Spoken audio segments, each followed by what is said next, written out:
Here at the Alan Turing Institute, our mission is to make great leaps in data science and artificial intelligence research in order to change the world for the better.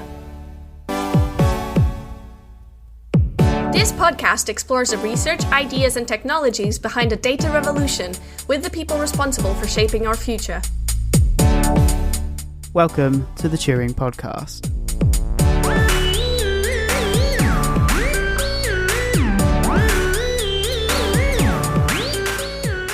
Hello everyone and welcome to Series 2 of the Turing Podcast. My name's Ed Cowstry and I'm here with my co-hosts B. Costa Gomez and Joe Dungate. B, how's it going? Hey, it's going okay. How's it going with you? Not bad at all. I mean, surviving this second lockdown. Yeah, I was going to say it could be better. We're in the UK and in the midst of lockdown 2.0. Joe, how are you faring? Yeah, I'm doing okay. I mean, I've done a lot of walks. So haven't we all? Yeah, sums it up really, doesn't it? So what did you do today? I looked at the computer and I went for a walk. Yeah, Zoom That's it. and walk. I was just joking that I rewarded myself by watching my large screen after a day's work at my medium-sized screen, so... We know how to live. We know how 2020. to live, yeah. So, yeah, as I mentioned, it's Series 2, and to kick off Series 2, we're going to be introducing a bit of a new feature to the podcast, to the introduction, before we get into the interview section. It's going to be called Alan Turing's Wheel of Fun. Did I get that right? Yeah, it's Alan Turing's Wheel of Fun. If any of you guys listening to us have a better idea, please. Of what's cool. We are open to suggestions. Let me explain what Alan Turing's Wheel of Fun is first, before we ask what it perhaps should be named better.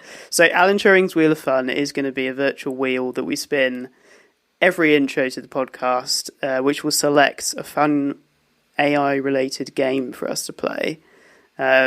So we've got a few interesting games. They're all called things like Would AI Lie to You? Or Have AI Got News for You? There are some other suggestions going around. Blind Data was one of them. They're all bad puns on. Great puns. Sorry, they're all bad, great puns. Good. On British TV shows. If you're listening from another country, I do apologise. But let's spin Alan Turing's Wheel of Fun and see what game we get to play first.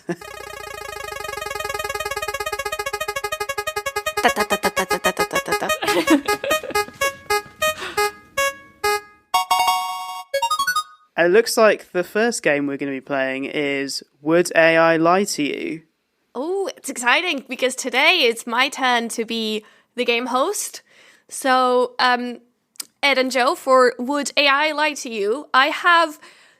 I'm going to give you a group of paper titles, and you need to tell me which one is the real one.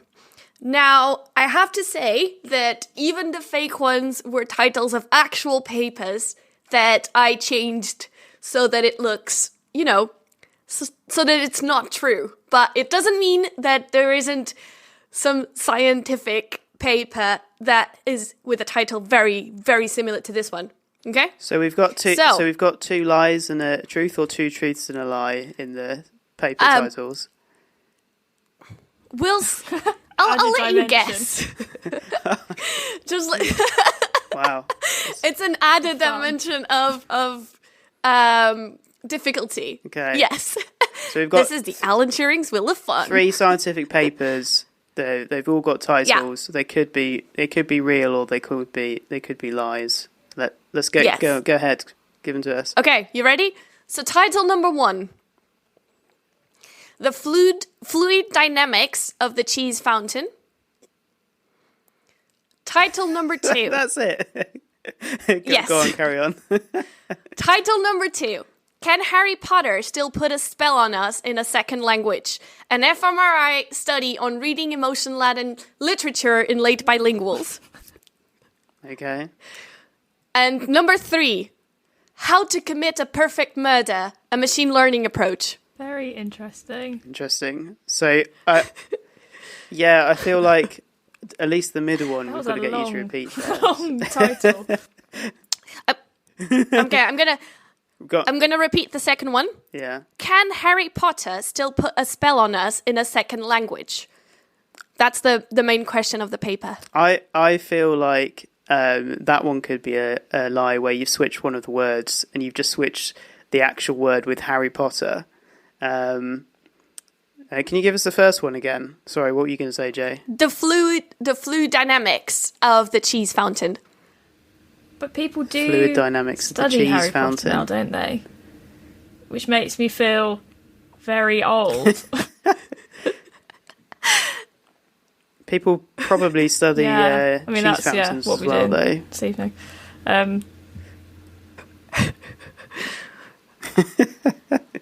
What was the last one again, B? How to commit a perfect murder, a machine learning approach.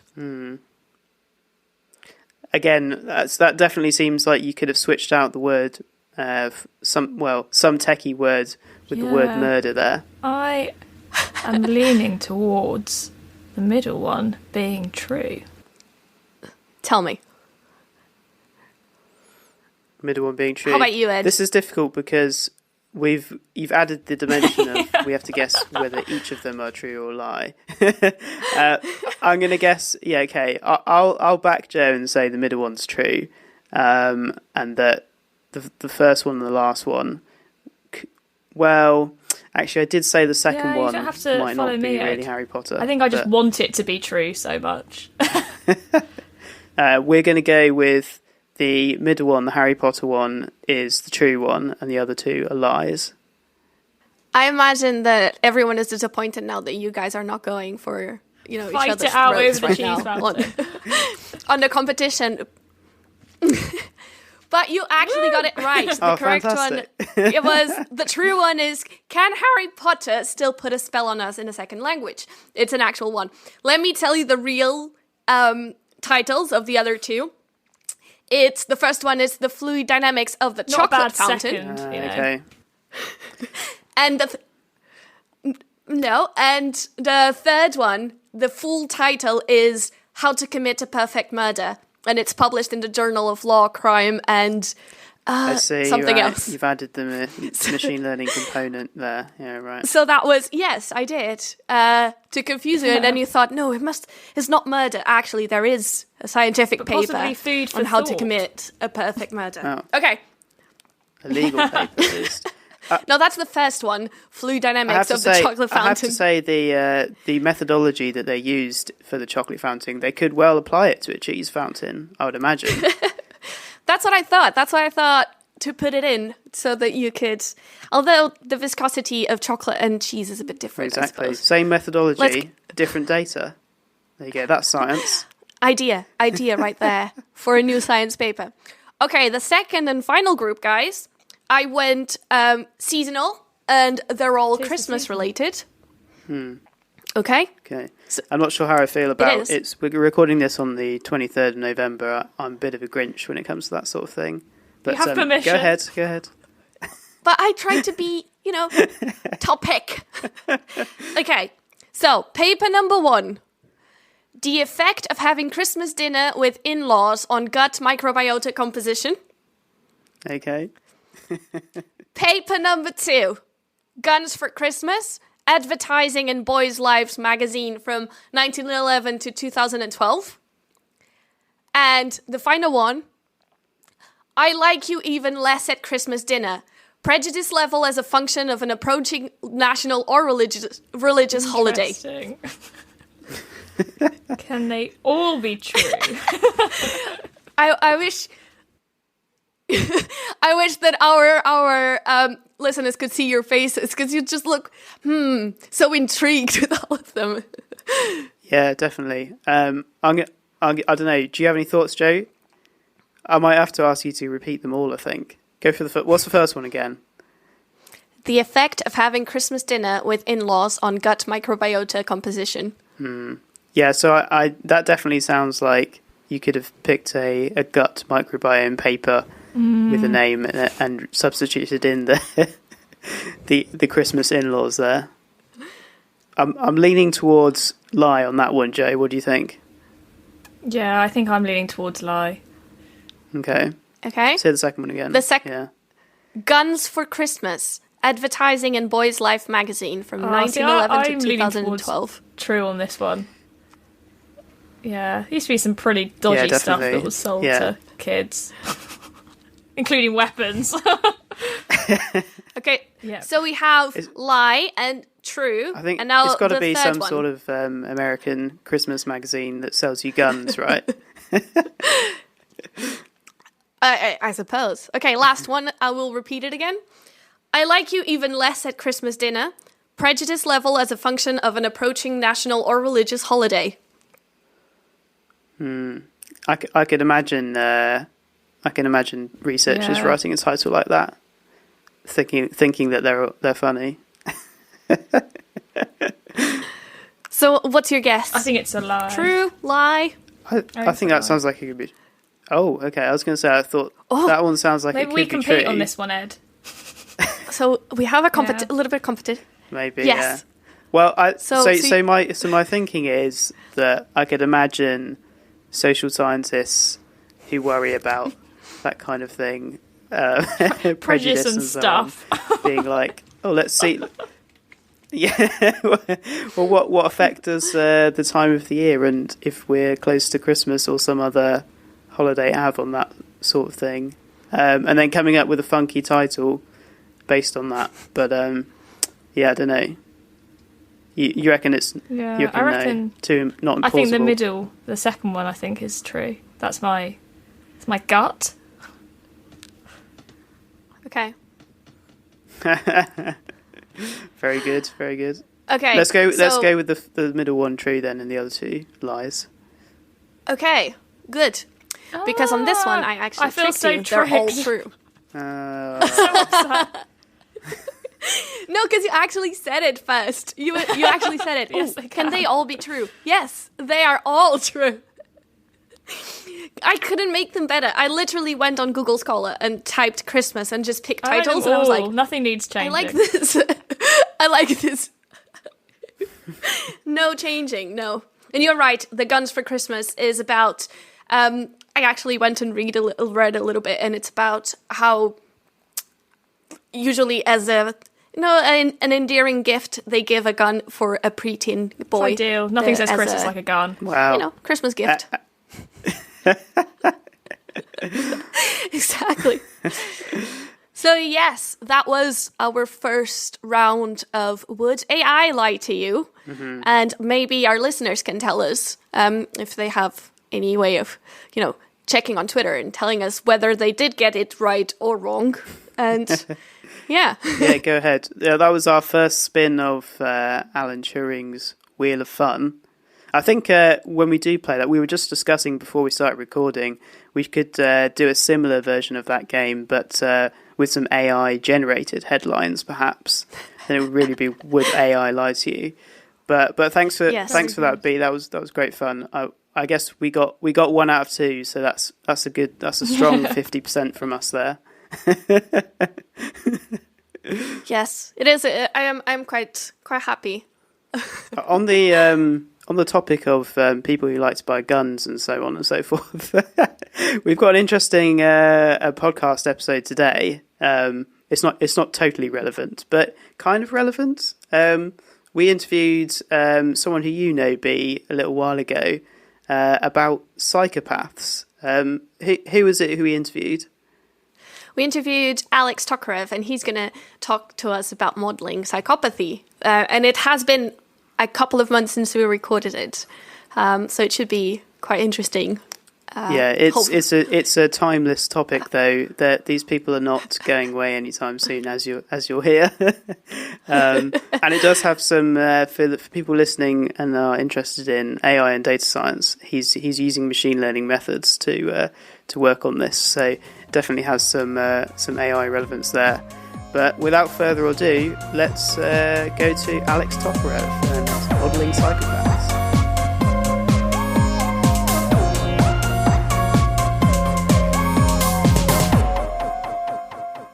Hi everyone. Today we are joined by Alexander Tokarev, a very recent PhD graduate from the University of Manchester. I want to pause here and congratulate him because this is September and he got his final confirmation of PhD this month, I think. So congratulations on your PhD. Alex does research in organizational psychology, personality psychology, and psychometrics. But he has a strong mathematical and statistical background, and so he applies these to psychology. He's going to tell us a little bit about modeling personality traits, in particular the ones known as the dark core or the dark triad. So, Alex, welcome to the podcast. Thank you. Thank you, Bea. Thank you, Ed. So the first question is, before we begin with the actual modeling and all the actual mathematics, we want to start by asking you to explain to our listeners what is this thing that I said about the dark core or the dark triad. Yeah, sure, absolutely, Bea. Thank you so much for asking this. So, usually, there are two types of personality traits. Some of them are good and other traits are very bad. And we're going to talk about the bad ones because they're far more fun to talk about.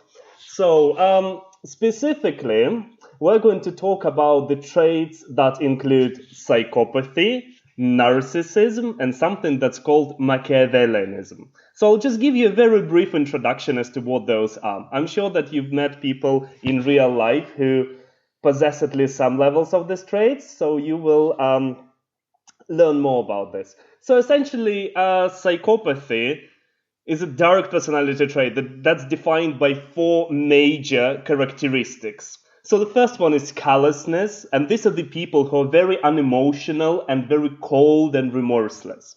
The second one is manipulativeness, and that has to do with people trying to manipulate and exploit others for their personal gain. The third characteristic is impulsivity. In other words, psychopaths are very impetuous and they usually act on an impulse. And the last one is something that is called in psychology conduct problems, or in more simple terms, antisociality. So psychopaths are antisocial. And this combination of the four characteristics defines what we call psychopathy. So the next major dark characteristic is called narcissism. There are many definitions, and one of the most common ones is the one that defines narcissism in terms of two traits. One is attention-seeking, and another one is essentially entitlement or grandiosity. So attention seekers, we'll know those, we've all met those, maybe on Instagram, maybe in some other places. Everybody can universally recognize attention seekers when they see them. And people who, and the second characteristic would be grandiosity. That is a sense of being superior to other people. It's the sense where somebody thinks they're so much better than everybody else. So, and the last characteristic is Machiavellianism. That is really, it's fairly complicated, but let me give you a very, very simple introduction. So Machiavellianism has to do with being very manipulative and very, very strategic, but not necessarily to the point where you would end up killing somebody or murdering somebody, like in the case of psychopathy. So these three personality traits, psychopathy, narcissism, and Machiavellianism, they're very highly correlated. That is, they overlap a lot. And the overlap between these traits, it's called the dark core. Okay? So this little overlap that they have, a very big dependent on circumstances, is usually defined by two common traits, which are callousness, that is being remorseless, and also manipulativeness, that is being exploitative. So essentially, these characteristics, these two traits, are the ones that are shared by all psychopathy, narcissism, and Machiavellianism. And that is what the dark core is. And there are also many other personality characteristics that are very bad, but we will probably talk about them sometime later. I guess everyone is just trying to think who they know that matches these descriptions. It's like, who's a psychopath and who's a narcissist? It's interesting that there is these division of different words, psychopath, narcissist, and then I guess, Machiavellianism named after Machiavelli, who as far as I can remember, is some Renaissance Italian diplomat. Yeah, diplomat. Right. Yeah, wrote influential books. Right. Okay, so and presumably these sorts of things can be measured. How can you quantify something that is so subjective as a personality trait? And can you tell us, what is psychometrics? Is that what you would call this measuring of these traits? Yeah. Excellent. Well, Ed, thank you so much for asking this question. It's probably one of the most important ones. So I'll start with a more general term. I will start by defining what psychometrics is as a discipline to give everybody a bit of a background. And basically, psychometrics is the study of measuring intangible variables, such as, for example, personality characteristics or people's IQ, intellectual quotient, or, for example, attitudes. So anything that you cannot see that is related to individual differences is measured by or within the discipline of psychometrics. And to answer your second question, which was to do with actual measurement of psychopathy, narcissism, and other traits, you're absolutely right. It is a well-known problem that measurement of personality traits is very subjective. For example, the way you perceive your friends or the way you perceive your colleagues might not be the same as other colleagues or other friends, the way that other friends perceive them. Yeah. So there are ways that we're trying to implement to essentially circumvent those problems. So one of the I will talk you through a thinking process of how measuring usually happens. So in terms of bad personality characteristics such as psychopathy, for example, or narcissism, I guess if you try to ask a narcissist or a psychopath if they're a narcissist or a psychopath, they will probably say no. So it sounds like it's probably not the best or not the most accurate approach to this. So after a lot of failed attempts at trying to measure such complicated traits, psychometrists have essentially decided to use a different approach. They said, okay, we can't ask these people, but we need to be able to say with some degree of objectivity whether these people are psychopaths or not. So why can't we ask everybody around these people to provide numerical, quantifiable ratings of their behavior? So we're going to, if we have a person who, let's say, is psychopath, or we think that he might be one, we're going to ask his friends, we're going to ask his colleagues, we're going to ask his parents, and maybe anyone else. And these people are going to answer a set of behavioral questions related to the person of interest. So, for example, in terms of, for example, conduct problems, some people would be asked a question to rate how often the person in question drinks, or if they take drugs, or if they're aware of any other legal problems that the person have experienced. What kind of problem was that? Sorry. This would Did be you say a conduct problem? The definition that we use is conduct problems, but you can call it being antisocial. It's pretty much the same thing, at least as defined within the discipline. It doesn't really matter. But the key point is that we need to ask people a set of more objective questions that relate to the person's behavior, and then people around can more or less objectively, or with a lesser degree of subjectivity, tell whether the person in question is a drinker, if they act impulsively, if they act very cold, and if they're very remorseless and very oblivious to pain of other people. And when we get a lot of information from all of the people around on a number of behavioral questions, then we essentially quantify these responses together to come to a certain conclusion whether somebody might be on a psychopathic spectrum or not. So the related issue here is that when we describe personality traits, at least numerically, we never quite we should never fall into false dichotomy, whether somebody is a psychopath or not, whether somebody is a narcissist or not. Everything is a spectrum. Mm-hmm. And what we're trying to determine is to what degree somebody is psychopathic or somebody is narcissistic. Or maybe if we rephrase it in even more technical terms, we can say in which percentile of the population does the person stand relative to psychopathy, for example. So that is usually some of the simplest ways we use to quantify. There are some details in terms of building levels of error in the measurement, but I think this is something that we can talk later about if you're interested. I'm just, again, you were saying that if you ask a narcissist if they're narcissists, they wouldn't say, that's clearly the first problem. No psychopath is going to admit that they are psychopaths or even recognize that they are, I guess. But this is all quantifiable. But my question now is, given the nature of the data, even if you are, because as the way you put it, you're, instead of asking open questions to people, you're asking very closed ones, so they will give you a more objective response. But even so, how much skepticism is needed to look at the values before any analysis, any quantification is done, given the nature of the data? Yes. So, Dia, thank you so much for this question. I think it's an absolute excellent question that everybody should know more about.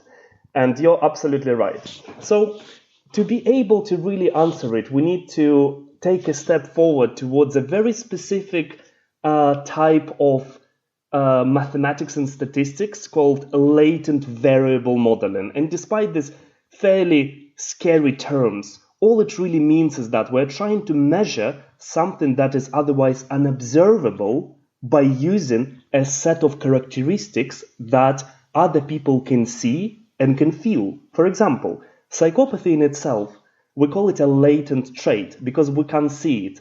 But then there are behaviors associated with it that people can see, feel, and then rate.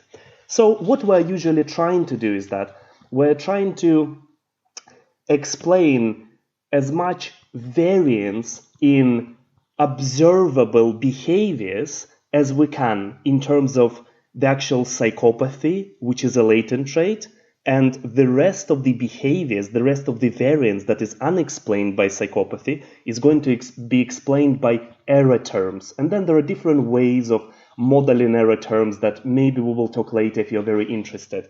So what we usually do is that there are specific guidelines as to the level of error that is allowed before we even start modeling. So usually we say, for example, that if the error of measurement is fairly small, then we can proceed to further model the effects of psychopathy. If the error is very big and the model of psychopathy just doesn't fit, then unfortunately we cannot proceed with any numerical analysis. So that is very paramount. That is paramount in terms of statistical and mathematical decisions before modeling takes place. So we do look very carefully into levels of error associated with our measurement. Cool. Something you said a little earlier on really triggered my inner biologist, but actually then you addressed it really nicely, which was go for that. The fact that, you know, the goal here is to classify someone as either a psychopath or not, or they're in this dark triad or not, and yet you're fully acknowledging the biological reality, which is that you're talking about complex personality traits and there is no clear dividing line between one category and another, and that what you're really looking at is where do people lie on how much of that trait they have relative to the population. So, I mean, presumably there's, on all of these measures, and as you've explained, they are measures to do with essentially asking people questions about how they feel around other people. But when you look at how different people compare, are there like normal distributions for each of those dark triad traits in the population, or are there lots of people and then only a really small number of people. Well, that would be a normal distribution, right? You'd have a tail end at the most extreme end, which is hardly anyone. There's a few psychopaths. Most people are somewhere in the middle, somewhat psychopathic, and a few people are really docile. I don't know. That's what I'm imagining. Yeah, you're absolutely right. Yeah. Oh, okay. So yes. I mean, you're absolutely right. So we're trying to use behavioral markers and behavioral indicators in a certain combination to essentially define how extreme somebody is on the spectrum of psychopathy relative to the population. And usually, the more extreme somebody is, the more indicative that is of problems associated with what that person's behavior can bring about, either in organizations or in the home environment or within friends' interactions, etc. Yeah. Well, yeah, so that leads quite nicely to the next question, because up to now we've been speaking quite abstractly about this, but why would people want to measure this? Well, so how have you used this in your own work? And I believe that you've been using methods to understand the effect that psychopathy and narcissism of employers and their employees and how they relate to each other. Is that correct? Yes, that's absolutely correct. So we've essentially tried to focus on one of the domains of outcomes associated with psychopathy, that is corporate world. And we try to... Sorry, I don't want to interrupt, but this really brings to mind the film American Psycho, which I guess is originally a book, but... You're exactly right. I was actually inspired. Well, we have this idea, and perhaps you'll explain when you go to talk about your own work. But that yes, some of these high flying CEOs, highly paid corporate type people are on the end of the psychopathic scale. But anyway, I'll let you debunk that or tell us it's true. Actually, you're absolutely right. I think it all started as a joke. It all started as almost as a statistical anecdote that it's quite possible, it's quite probable that within organizations there are more psychopaths, or the prevalence of psychopathy in organizations is greater than that in the general population. And sometime later, after research has been conducted, it actually turned out to be true. So, in terms of numbers, there is about 1% of psychopaths in the population. Within organizations, the prevalence of psychopathy is up to 4 times greater, depending on the level of seniority. So, when we look at the most senior people, the prevalence of psychopathy would be around 4%. Some data varies between 3.5% to 4%. Within about mid-level management, there would be about 2.5% to 3% psychopath. And within the lowest entry-level jobs, there would be about 1% of psychopaths. So you're absolutely right that there are more psychopaths who crave for power. There are more psychopaths at the very top levels of organizations compared to the prevalence of psychopaths in the general population. And some people speculate, there are a lot of theoretical work in development that basically is based on the fact that the power of being CEOs itself appeals to psychopaths, and then psychopaths usually try to use all of their charisma, they try to use all of their charm to rise through organizational ranks as much as they can and as quickly as they can. And one of the best scientific books about this is the book that's called Snakes in Suits. That was essentially it was the book that was published in 2007, and it was published by some of the most prominent scientific names in the field of psychopathy. Gentlemen such as Newman and Hare. So Robert Hare is the most dominant currently figure associated with what we define as psychopathy nowadays. And essentially, yes, you're right.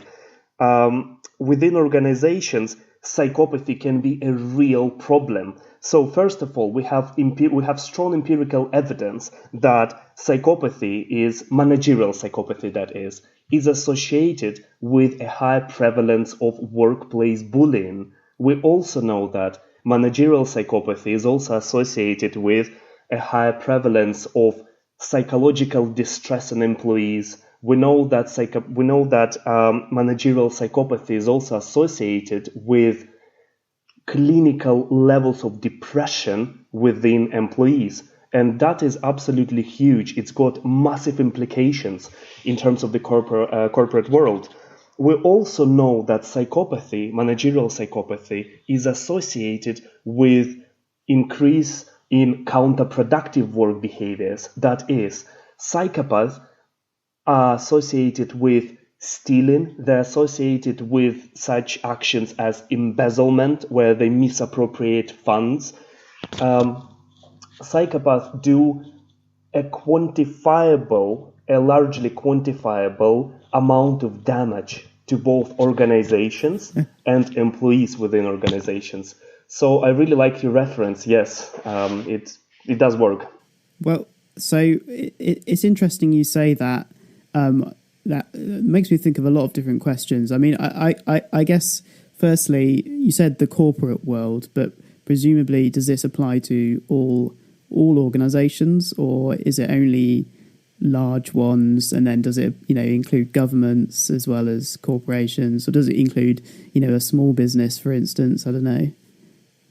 Yes, so that's an excellent question. So there are a couple of psychopathy researchers who are very interested in the very questions that you've just asked. I think one of them is called Paul Babiak, and another one is called Boddy, Boddy. He's a gentleman in London who lives in London. I think he's a researcher in one of the universities. So what they basically say, more or less, is that the larger the organization and the more power there is consolidated at the top, the more impulse or the more impetus or motivation there will be for psychopaths to climb through corporate ranks to get to the ultimate levels of power, so that they can abuse that power in any way they see fit. And that is very dangerous. So to give you some examples, there is a large prevalence of psychopaths within financial organizations. There is a large prevalence of psychopaths or we should be very careful with wording. We should say there is a greater prevalence of psychopaths in financial organizations, within military, within government, than within general population or even small businesses. And that is, at this point, undeniable. There is a lot of evidence pointing in that direction, yes. I'm just thinking about, also there are some industries, as you said, that would be more attractive to psychopaths. I don't imagine psychopaths that keen on, fighting global climate change or something, but more like fuel and petroleum companies. I think there would be more of a prevalence as well. But I was going to go with a question, but I think I missed it. Ed, did you have more questions on this bit? Because you had more questions, yeah. Well, yeah. Well, it's interesting you say that, B. I mean, I would imagine that all organisations that hold power. So from what Alex is saying, that.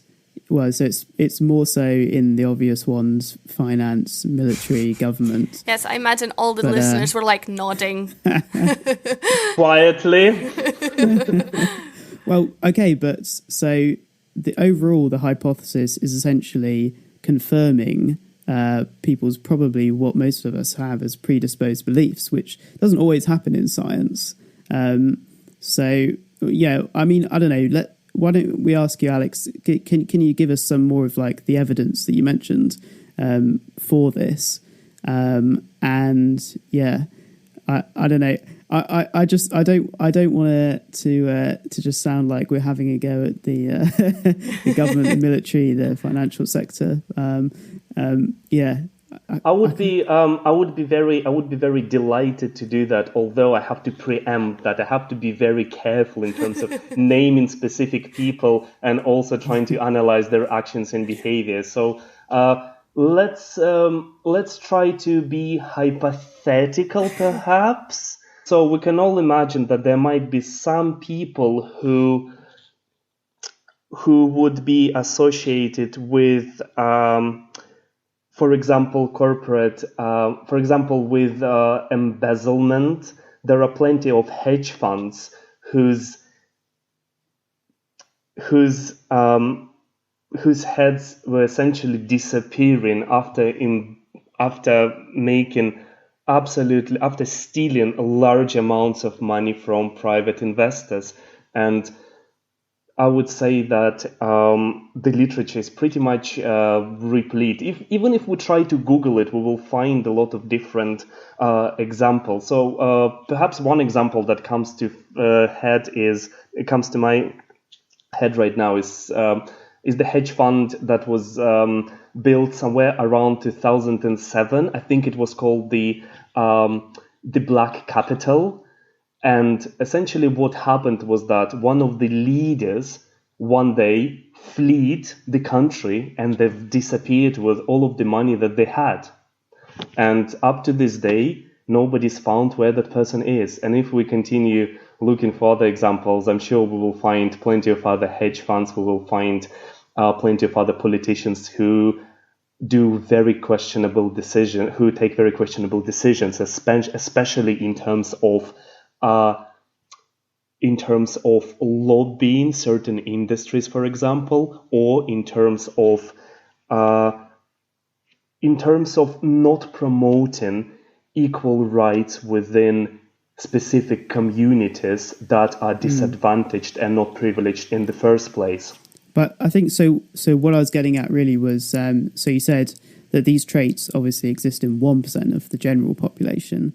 Around that, there's it's an estimate. I think we probably need more research to be able to speak about it more confidently. So that is an approximation which should be taken with a grain of salt.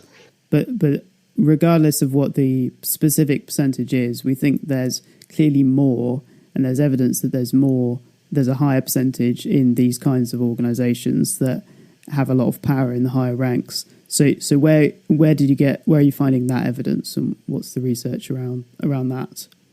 So the research around that is usually very interesting.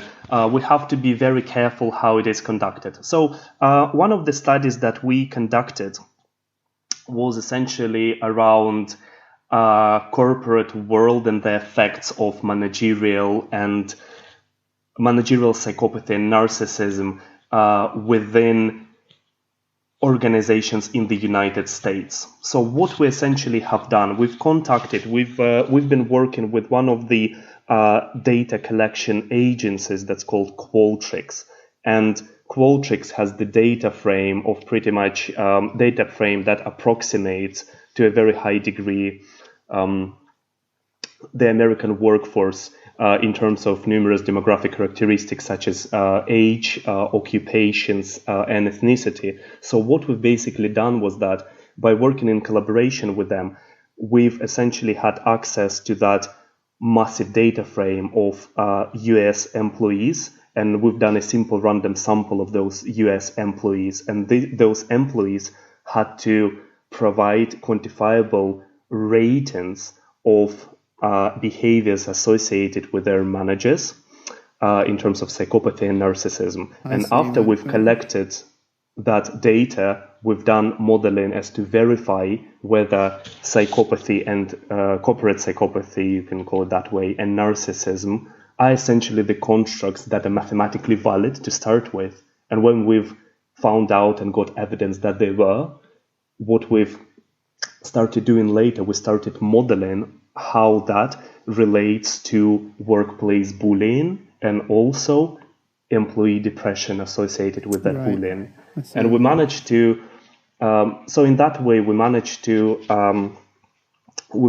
find a legitimate sample of US employees who essentially mark the behaviors of their own managers as opposed to asking managers themselves, which would be a very invalid technique. So with this data, we've done a number of structural models, and we've concluded that some of the results associated with corporate or managerial psychopathy and narcissism are very detrimental to organizations. So, for example, corporate psychopathy explains slightly more than 40% of variance in workplace bullying. And that is absolutely incredible it's absolutely incredible, essentially, when we know that the prevalence of psychopaths, even within mid-level management, it's around 2.5% to 3%, but the amount of damage that they do within organizations is disproportionately greater than that. Right. With the bullying figures going up to 40% as by the number of explained, as the percentage of explained variance that I've just noted.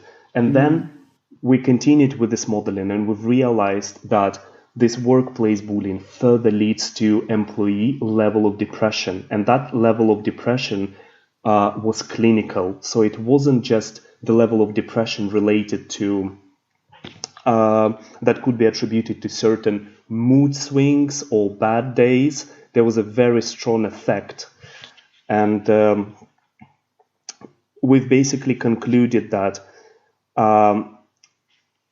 psychopaths who end up bullying employees usually end up in a situation where employees end up with significant levels of clinical depression that perhaps need medical intervention. So it would mean that employees would need probably medication or some other therapy in order to snap out of that. So that definitely clarifies the motivation behind the work, right? Because I guess the goal is, if you can know this, and if in future employers can somehow utilize this research to, adjust their hiring practices to avoid getting these people into positions of power in the first place, they can save their employees a lot of hassle. More than hassle.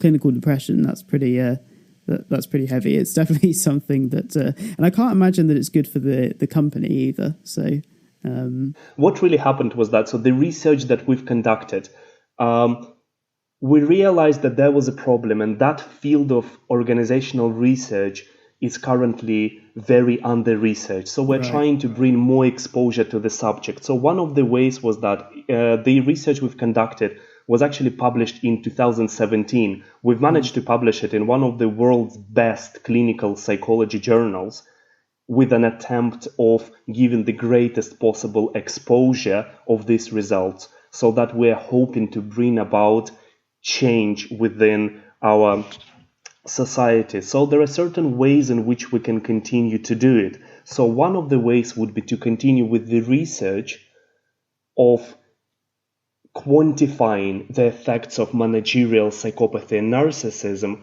on employees, so that people are well aware of the problems associated with this dark personality type of managers. And another hope and another line of inquiry that we're pursuing is to develop organizational measures that can be put in place within organizations to test and sift out psychopaths before they enter the organization. If that happens, this can have long-standing positive effects on organizational functioning, and thus prevent organizations from developing a lot of these problems in the long run. So currently we are working on developing this organizational measures that can be used by HR departments in firms, that can be used by other individuals who seek to employ people to do any tasks that they want. I remember what my question was. So can you backtrack it? If there's a higher prevalence of psychopathy in managerial positions to lead to clinical depression? Can you do it the other way around? Can you look at a place that has a higher incidence of clinical depression, or you have a lot of people complaining about bullying, and backtrack it to someone being a psychopath in a managerial role? Bia, you're my favorite person on the podcast after Ed now. So this is exactly... So when we were in the process of developing this research, we addressed that question too.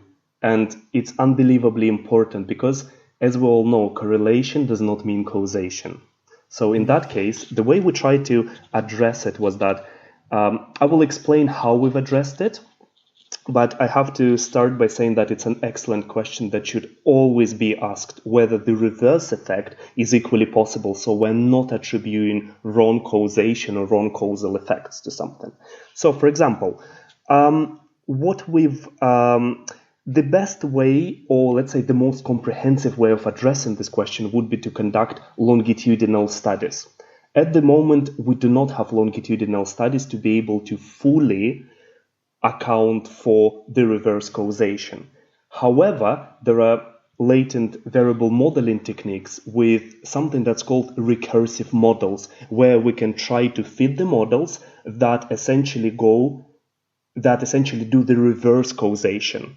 And what we find is that the reverse causation models, they fit significantly less than the models that go in the forward direction. And that served as initial evidence that perhaps there's more weight to the assertion that it is the psychopathy that drives bullying and then bullying drives depression than the other way around. Do we need to do more research to be more comprehensive and conclusive about it? Absolutely, yes. Do we have some initial evidence that that might not be the case?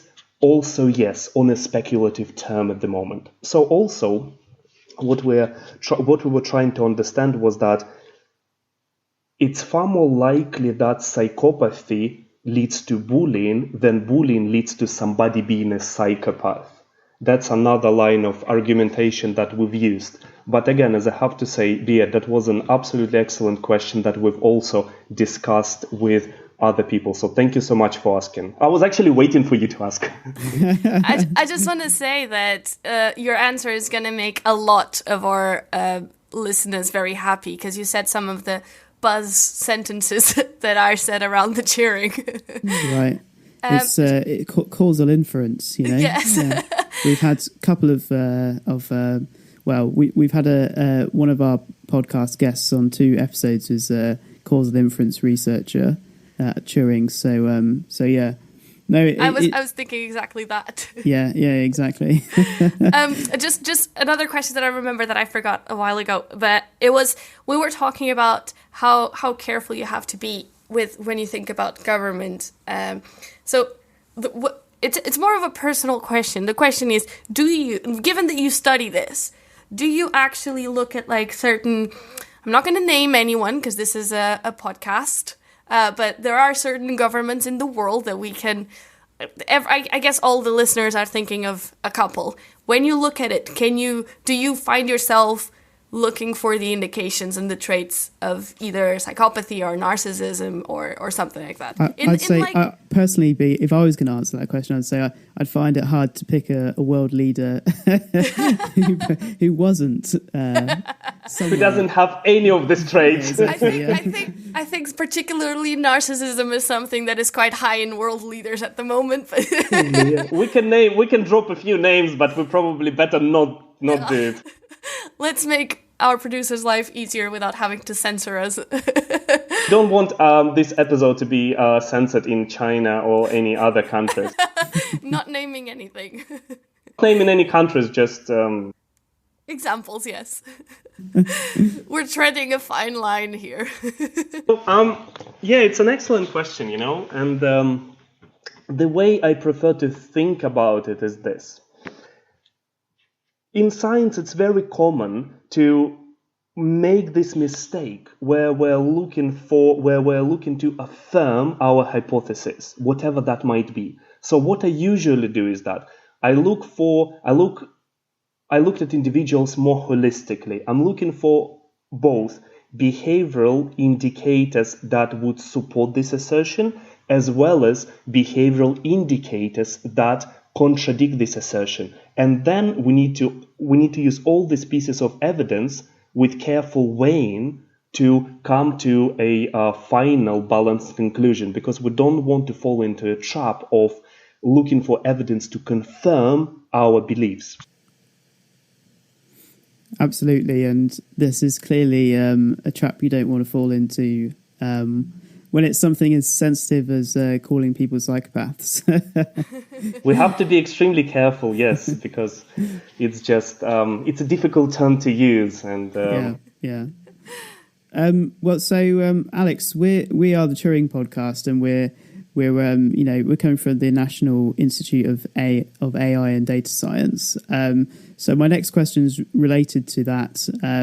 So you talked a little bit about the different modelling and how you have to make sure that the causes run in one direction rather than the other, making sure that you know that it's the psychopathy that's causing things like the bullying and the depression, as opposed to the other way around. But how, if at all, have you used machine learning in your research?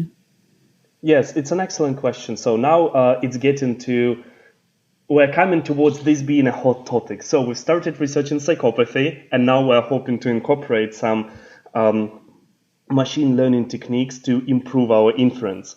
So there might be multiple ways in which machine learning can be very beneficial to better understand psychopathy and its effects on both population and organizational outcomes.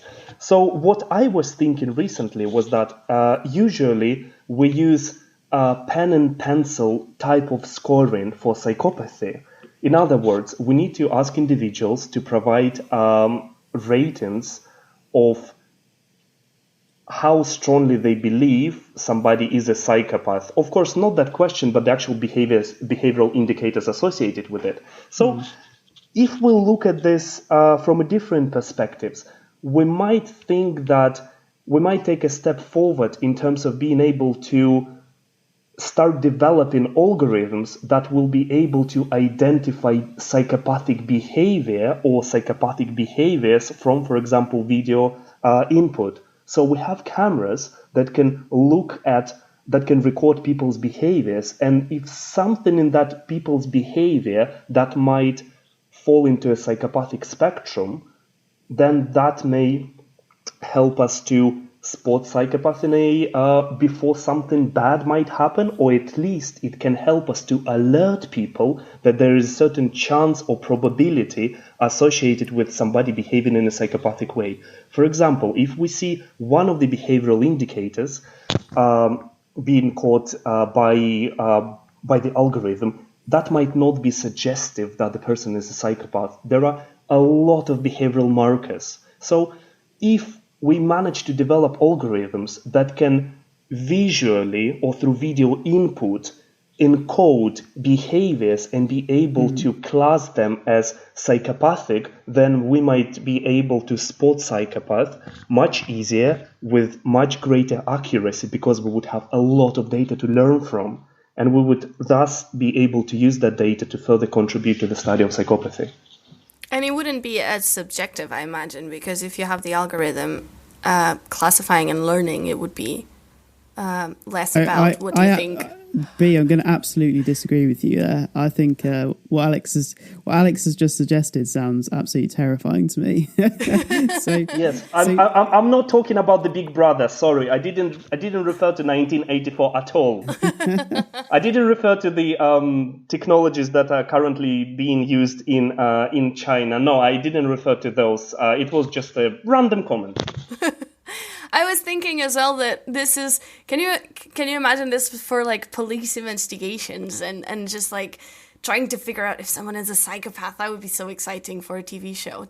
I was thinking, that's an excellent observation. I was thinking more about the airport security. That was what I had in mind. For the random searches. Exactly. So we can be even more unfriendly in terms of race, in terms of random searches. Yes. Well, yeah, I think you're taking it down an even more dystopian route there, B, by suggesting that it be used to for a reality show or something. but no, I mean seriously, the idea that any algorithm based on video input can decide any behavioural categorization, and that any government or policymaker is going to make decisions based on that. That's all pretty dystopian sounding stuff. But it's interesting. I guess it's interesting as a purely scientific question for whether movement and behaviour can be linked to what we know as behavioural traits or personality traits. But I fail to see how. I can't imagine it actually being useful in that sense, because how would you be able to get the data set of people behaving in a certain way without, massive intrusion of people's liberty and privacy and so on? I don't know. I can't imagine that the science working, let alone working in an ethical way. I think I absolutely agree with you on this.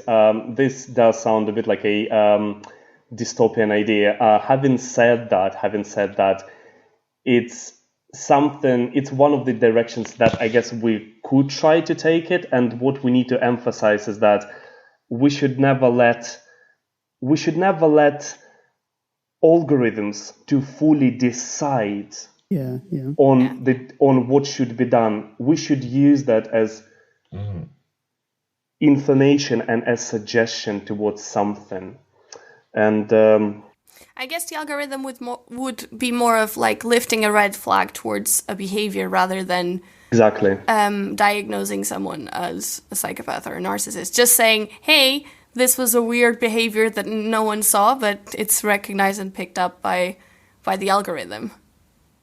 Yes, and then maybe people can attend to it, or if this behavior happens in certain contexts that relate to security and health and safety of a lot of people, that's when this can be very critical. For example, if we look at safety critical industries, we know that a lot of cases with, for example, pilots who decided to crash planes and nobody attended to their psychological health before. I'm not talking about psychopathy in this case, but I'm talking about things such as clinical depression or levels of clinical depression. And equally, there are behavioral markers associated with clinical depression. So if it just happens that nobody around, for example, pilots is able to raise the flag about mental health of that individual, we certainly wouldn't suffer from some kind of system that could at least alert us as to the possibility of potential issues with the mental health of a person who we entrust our safety. The ethical lines on this one are very tough. We need to tread so lightly on this, because I do understand that in the wrong hands it would be so highly abused. Absolutely. I think it's its point as well, like how this could be extremely poorly used. Oh, you're absolutely right, and that is why we also need to make sure that before we do any of this kind of research, there have to be very strong ethical guidelines in place that would prevent any misuse of such technology. There have to be very strong regulations, including legal actions and laws that would make anyone criminally liable for misusing such tools. 100%, I absolutely agree with you. That was an excellent question. All right, Alex, that's I think that's a really nice point to end our sort of main set of questions. Before we let you go, we've got a bonus question, which I think maybe there's probably, I don't know, I'd imagine if you ever go to parties, this is the sort of thing people would probably ask you if you said to you that you study psychometrics. So, there's a lot of things like personality tests online that presumably people just make up. But as someone who actually studies personality psychology, what's your opinion on those sorts of things? I will give you my opinion on this, okay? So a lot of the tests that being used online are simply invalid. So it's very rare to find a test that would give you some accurate results compared to tests that are just made for fun purposes. So psychometrics and measurement of personality traits has far more to do with has a greater emphasis on the measuring techniques by using statistics and mathematics than using subjective opinions as to what somebody feels like about you. I will give you a very simple example, okay? So whenever you take a personality test, when it's developed properly or when it's a valid test, we never tell you if you're a good person or you're a bad person. We never tell you if your personality is good or your personality is bad. We simply tell you that there is a population and you fall under a certain point within that population relative to a certain trait. Mm-hmm. We also tell you some correlates associated with being in that position. So, for example, you can be more introverted than other people. For example, in the population, you can fall within the 62nd percentile on introversion. So you'd be more introverted than 62% of the population. We're not saying this is good. We're not saying this is bad. We're saying that these are just facts, and this is just the numbers. And what we do then is that we make certain suggestions that, for example, your level of introversion is usually associated or correlated with specific outcomes. And that's what we do. We never make any commanding or any final word statements as to whether it's bad or whether it's good. Even with negative traits. When you say we, who are you talking about? By we, I usually refer to psychometrists or psychometricians. So people who develop scientific tests that are essentially valid compared to people who develop tests for fun. Right, so I guess everyone's thinking about the very famous one that is taken seriously. I guess it's Myers-Briggs, seriously by a certain amount of the population, I guess. Because it just had a boom in the last few years, I think. It's the 16 personalities. So I guess because it fits people into these categories, it's already by default not something that is very reliable, because it's just giving you a binary 16 categories. Exactly. I mean, we can make any number of categories that just make sense. And what tests like Myers-Briggs usually tell you is that they say something along those lines. You're very introverted, or you're very extroverted, or you like to hang out with your friends, or you like to be by yourself. They don't tell you what it really means. So when somebody tells you you're very introverted, a word very can be interpreted very differently by many different people. So we don't really know what very means, What's very to one person might not be the same as what it means to another. And that's one of the problems with Myers-Briggs. Another problem is its redundancy, or I would say the lack of covering or the lack of measuring enough personality traits. It's very reductionist in terms of a very limited number of personality traits that are being measured.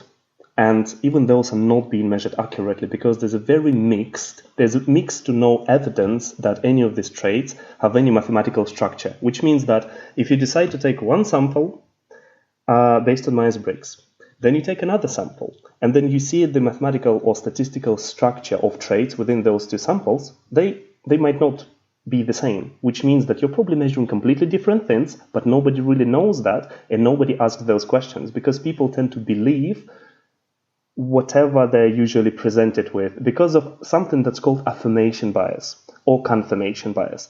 When somebody gives you a long list of facts about yourself, you're probably more likely to attend and agree with sentences that describe you. And once you agree with those, you tend to don't give as much weight to the ones that don't agree with you. Are you telling me that my horoscope isn't really an accurate representation. Oh no! I'm telling you that your horoscope is right. I'm a Scorpio, for example. I mean, I fully believe that I am psychopathic, manipulative, and I'm a womanizer as well. That's what it says. So I never noticed those things, but we need to trust that, right? People have been using it for many hundreds of years. So yes. You guys can consult your own horoscopes. Yeah. I'm just saying that this is clearly something that you get asked a lot, because that's such a thought out answer. It's just like, no. Yeah. Every single party, there's at least one person who asks that, and absolutely love it. And the funniest thing is that you need to say it with a serious face, so that they don't recognize immediately that you're just joking about it. All right. Thanks very much, Alex. I think we'll call it a day there. Thanks very much for coming on the podcast. Thank you.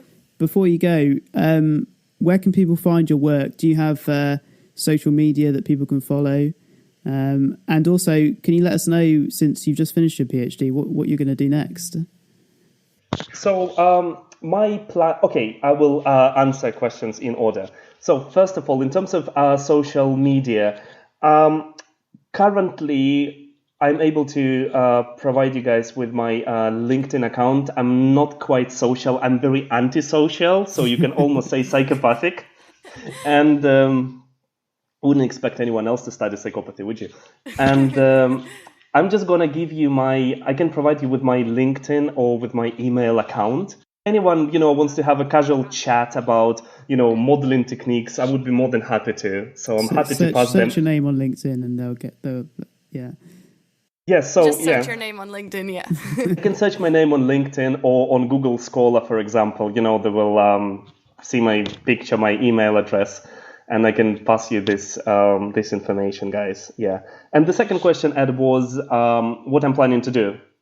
Yes. Oh, I'll run around catching psychopath. No, I'm going to start applying for psychometric jobs within industry, and I'm hoping to make my own modest contribution to the field in terms of developing tools that can then contribute to running organizations in a far safer and successful way. Awesome. That's a really positive thing to do. So I wish you all the best with that, Alex. Thank you, Ed. Thank you, Ed. Thank you, B. It was pleasure. It was pleasure talking to you guys. Absolutely lovely. Thank you for coming. Thanks. If you have an interesting topic you'd like featured on the show, a guest recommendation or a burning question, email podcast@turing.ac.uk. The Turing podcast is hosted by Ed Cowstry, B. Costa Gomez and Joe Dungate, and produced by Dan Whitfield for the Alan Turing Institute. Music for the podcast was provided by Jam and Sun. You can check out his latest releases at jamandsun.bandcamp.com.